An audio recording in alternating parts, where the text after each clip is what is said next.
आज हम प्रिंसिपल और सुपरपोजिशन देखेंगे। अध्यारोपण का सिद्धांत।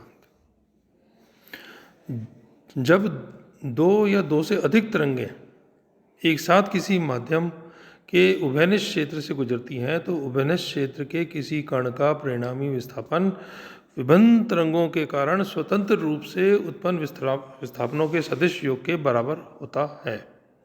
इसे अध्यारोपण का सिद्धांत कहते हैं। यदि माध्यम के किसी कण पर विभिन्न तरंगों द्वारा उत्पन्न विस्थापन y1, y2, y3 हों तो अध्यारोपण के सिद्धांत से कण का परिणामी विस्थापन होगा y = y1 + y2 + y3। यदि विभिन्न तरंगों के कारण कणों का विस्थापन एक ही सरल रेखा के अनुदिश हो तो परिणामी विस्थापन अलग अलग तरंगों के कारण विस्थापनों के बीजगणितीय योग के बराबर होता है। यानी मैं कह सकता हूं कि Y = y1 + y2 + y3।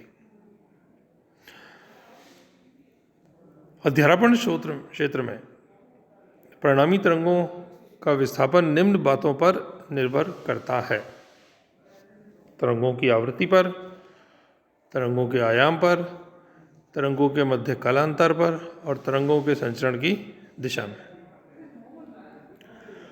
तरंगों के अध्यारोपण के परिणाम स्वरूप विभिन्न अवस्थाओं में निम्न प्रभाव प्रेषित होते हैं। पहला, व्यतिकरण। जब समान आवृत्ति की दो तरंगें जिनमें कालांतर नियत हो, कला संबंध तरंगें एक ही दिशा में संचरित हुई अध्यारोपित होती हों तो परिणामी तरंग उसी आवृत्ति की प्राप्त होती है जैसा कि अध्यारोपित होने वाली तरंगों की थी, परंतु आयाम व कला भिन्न होती है। इस घटना को व्यतिकरण कहते हैं। दूसरा है विस्पंद। जब लगभग समान आवृत्ति की दो तरंगें एक ही दिशा में संचरित होती हुई माध्यम के किसी बिंदु पर अध्यारोपित होती हैं तो वहाँ परिणामी विस्थापन का आयाम समय पर निर्भर करता है, जिसके कारण ध्वनि की तीव्रता में आवर्ती रूप से उतार चढ़ाव होता है। इस घटना को विस्पंद कहते हैं। अप्रगामी तरंगें। जब समान आयाम तथा आवृत्ति की दो तरंगें विपरीत दिशा में एक ही सरल रेखा के अनुदिश संचरित होती हैं तो उनके अध्यारोपण से उत्पन्न तरंगों में ऊर्जा का संचरण नहीं होता है, वह इस तरंग को अप्रगामी तरंगें कहते हैं। एंड फोर्थ इज लिसाजू फिगर्स, यानी लिसाजू की आकृतियाँ।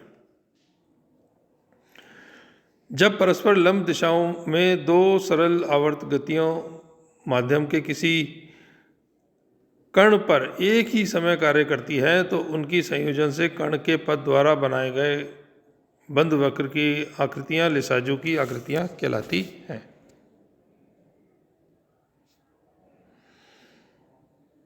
Now next is interference of sound waves, यानी ध्वनि तरंगों का व्यतिकरण। जब समान आवृत्ति की दो ध्वनि तरंगें एक ही दिशा में व एक ही सरल रेखा में गति करती हुई परस्पर अध्यारोपित होती हैं तो अध्यारोपण क्षेत्र में कुछ बिंदुओं पर परिणामी तरंग की तीव्रता अध्यारोपित होने वाली तरंगों की तीव्रताओं से अधिक हो जाती है तथा कुछ अन्य बिंदुओं पर तीव्रता का मान कम हो जाता है। अध्यारोपण के द्वारा तरंग ऊर्जा के पुनर्वितरण यानी रीडिस्ट्रीब्यूशन की यह घटना व्यतिकरण कहलाती है। जब तरंगें समान कला में होती हैं, चित्र 1 में देखिए, जब तरंगें समान कला में होती हैं तो तरंग की तीव्रता अधिकतम होती है तथा जब वे विपरीत कला में होती हैं तो परिणामी तीव्रता न्यूनतम होती है। उक्त दो व्यतिकरण की अवस्थाएं क्रमशः संपोषी व्यतिकरण यानी सो कंस्ट्रक्टिव इंटरफेरेंस या विनाशी व्यतिकरण यानी डिस्ट्रक्टिव इंटरफेरेंस कहते हैं। पहले चित्र में आप देखेंगे A1 प्रथम तरंग का आयाम है तथा A2 द्वितीय तरंग का आयाम है।